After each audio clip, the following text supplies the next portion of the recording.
Hi, Rick Ewenhoven here again with my 3-minute video one more time.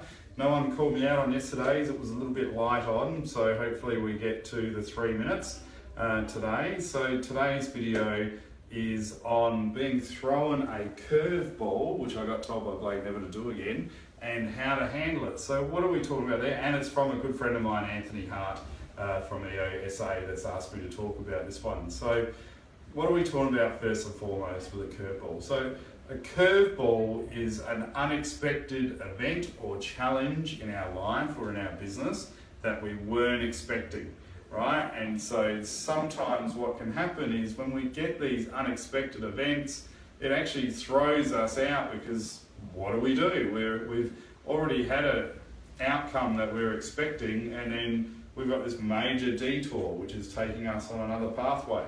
So my strategy, how I take with these sort of curveball situations is, firstly, don't panic, right? That's item number one.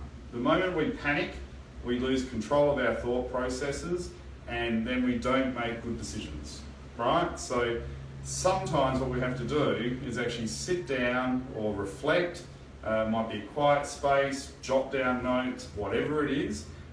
Find a system that's suitable for you and be methodical in your approach in how you're going to tackle this curveball, so to speak.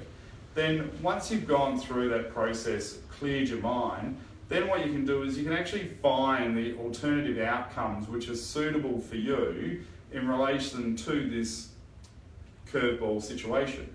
Now, someone like myself, what I like to do is I actually like to bounce ideas off of people.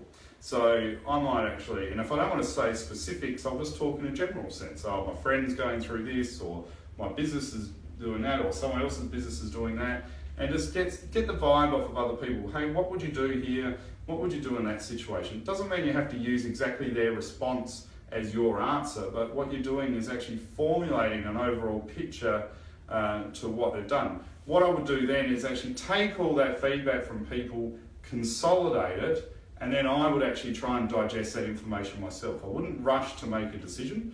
I would then want to reflect again, and actually from there I should get clarity and I should be able to get the answer which I think is going to be optimum. Now obviously the response time to this is going to depend on the complexity of the curveball that you've been thrown. If it's a simple one, this card doesn't work, well you might just go and use another credit card.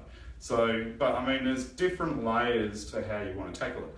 That's my way of handling a curveball. I'd be interested to hear how you would handle a curveball, so feel free to post up a comment.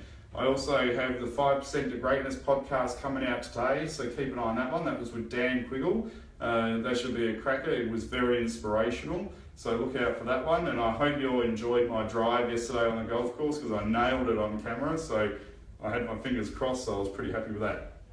See you soon.